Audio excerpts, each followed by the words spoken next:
Hey guys, we are moving into January and into studying the Constitution for January. It has been so nice to take a break. I am excited to get back into working on the Constitution and learning about it. But I gotta say, I think that January is still kind of an easy month. We're doing a lot of watching movies this month, which I don't really have a problem with because January can be a hard slog to get started again. But it is also still exciting to learn about the things of the Constitution. So we are still reading the same book. We've been reading it for the last 2 months, November and December. We're going to read it for January and February. It's from the Libraries of Hope series, the Freedom series, and it's number 6 in the Freedom series. And we're reading about 18 pages a day as we just work our way through this. And this is based on the idea that we do the Constitution once a week. I do know from history that things bump and things get moved around, and so it's actually possible for us to need to read slightly more than 18 pages a day to be able to keep up with that if we have some days that we might actually have to miss. But that's what we're doing for the book that we'll be reading, and then in addition, there are a couple of movies that we want to watch throughout this month. There is a PBS Liberty, The American Revolution. It's 6 hours long and it looks a little dense for my kids. So I don't know if we're going to be doing that or just kind of picking and choosing little pieces of that movie wherever we feel inspired to follow the lead on that. And I also want to spend a little bit of time talking about France, because the place that we're focusing on the US history at this point is the Revolution. And the Revolution just would not have worked at all. We would not have won if France had not showed up and really helped us out. They were the deciding factor. And the thing is that a long time ago, Joan of Arc lived in France, and France was just about to be completely defeated. They were in the 100-Year War. It was taking forever. Like, people had lived out their entire lives and their parents had lived out their lives, and it had just been going on for so long that people didn't, I just can't imagine what kind of a mindset that would be to have war going on so long that you can't ever actually imagine winning. Like, nobody's going to win. It's just war forever. And she grew up in this. This is what she was born into. There is actually a great video on Joan of Arc from BYU TV. And if you just want to have a video to give you, it's a reenactment, but it's also like a documentary that people will come in and give their commentary on what was going on and what they thought was important during that time period. But it was just so important for Joan of Arc to step up at this point because France was about to lose. They had their Dauphin was way over here in France, and I don't remember the name of the city, but he's way on this side, and he needs to get to this side of France, and he in the middle is England winning, and these guys are not, France is not winning. They haven't won in so long. They've forgotten what it looks like, what it feels like. It's just something that was talked about a long time ago. And Joan of Arc, first off, she has to get all the way down to the Dauphin, which is just such a problem. And so she has to go and she has to get help and convince people that she should be somebody that they support, even though she's just this young teenage girl. And the biggest skill that she has in her life is she can ride a horse. And it's a real challenge for her to get people to get behind her, but she does get them. And they go down and they get to the Dauphin's residence, and he's, the whole country's at war, and he's become kind of numb and dumb. He's not engaged in the type of things that he should be doing in order to win the war, because he's hopeless, essentially, and he's surrounded by people who are telling him that it's hopeless and he should just relax and it's fine and you don't have to worry about it, and I'm sure it will all work out because they don't want to put their necks on the line. They're cowards, basically.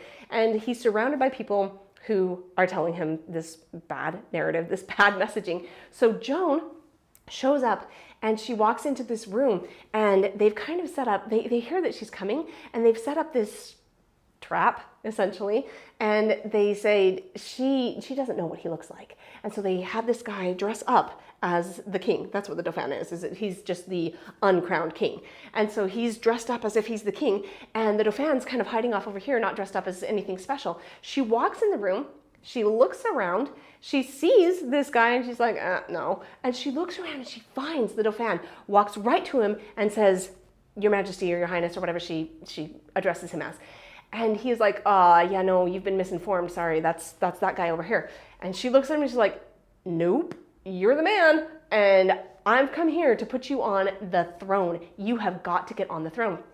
And so he's just completely amazed. He goes into another room and has a conversation with her. We don't know what that conversation is about, but whatever it is, he becomes absolutely convinced that Joan is the salvation of France. And so he gives her an army, and they go, and they're about in the middle of France, and they have these massive battles that have, in cities that have been under siege for so long that they can't even, they're just so hungry, and they've pretty much given up any hope. But Joan shows up, she just blasts her way through, and she starts winning and winning and winning and winning. And this is just mind-boggling for the French. They just have no idea that this is even possible. She works her way through, and she gets all the way to the other side, and she's like, okay, now you need to be crowned king. And again, people are like, not really, because then like we have to go, and I don't really want to go because I get shot and I don't want to do that or ruin my day. And so they really were pushing hard against him not making the progress that he needs to in order to get crowned. And she has to push and push and push to get him into the spot that he needs to be at, because that was really important, that the crowning had to take place at this location. She finally gets in there. She finally gets him crowned, and then things go sideways, and it's really bad. But the point is that if Joan of Arc had not fought those battles, had not led that Dauphin over here so that he could be crowned a king and turned the tide of that war so that they actually won that war, France would not have existed. England would have taken over France, and that would have been the end of that.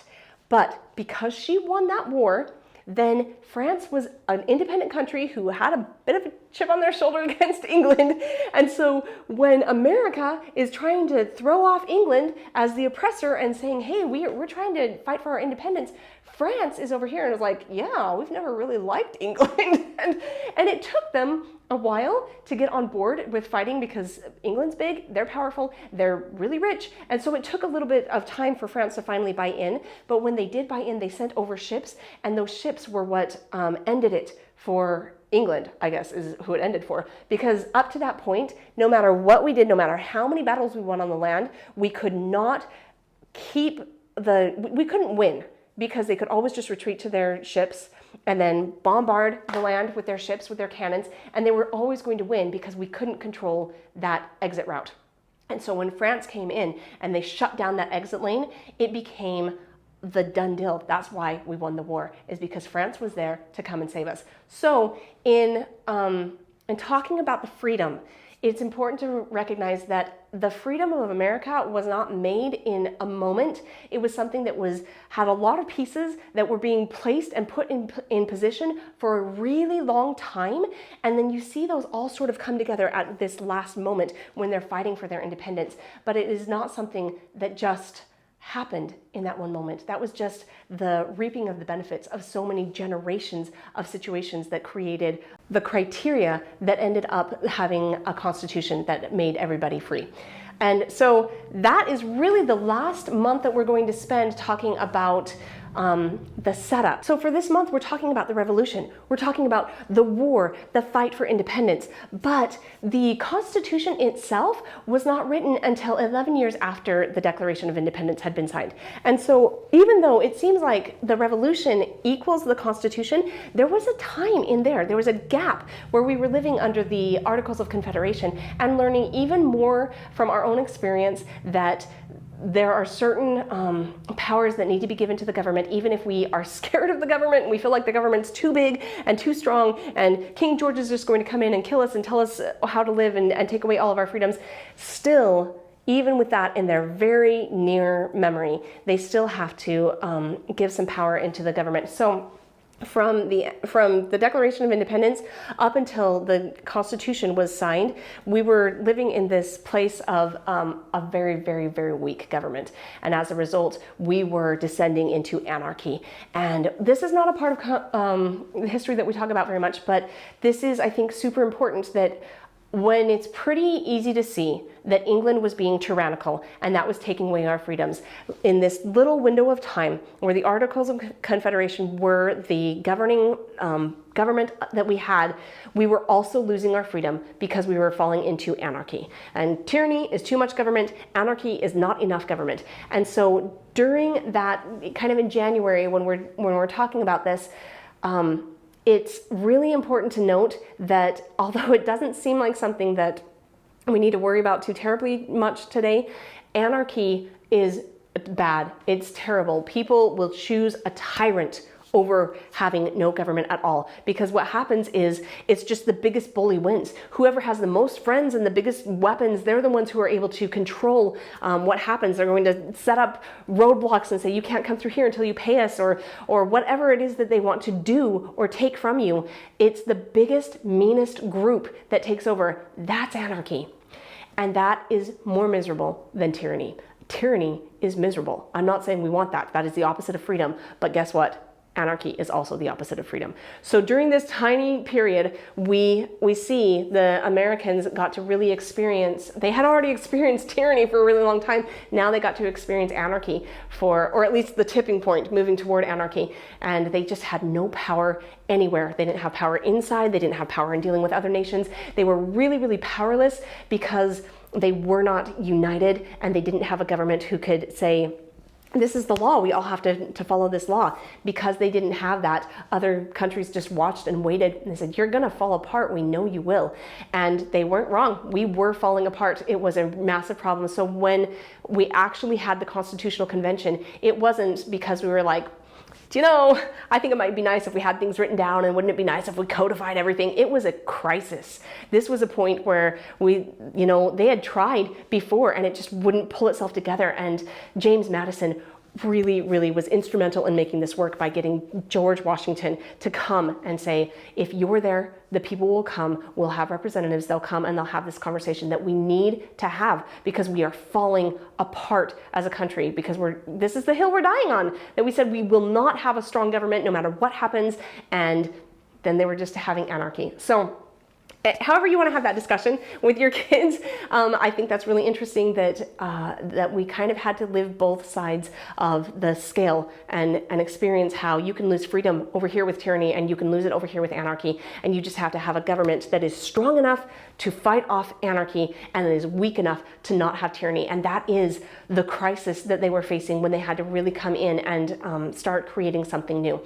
But that is next month. So I will catch you on the next one. What you are doing really, really matters. And I'm just so excited to be talking about the Constitution again. This is something that I haven't talked about for many years, and it's just such an exciting topic because it really impacts our lives today. There is a solution, and it is in the Constitution, and we can absolutely find our way forward. This is the land of the free and the home of the brave, and we can do great things. You as a mom and a dad are doing great things.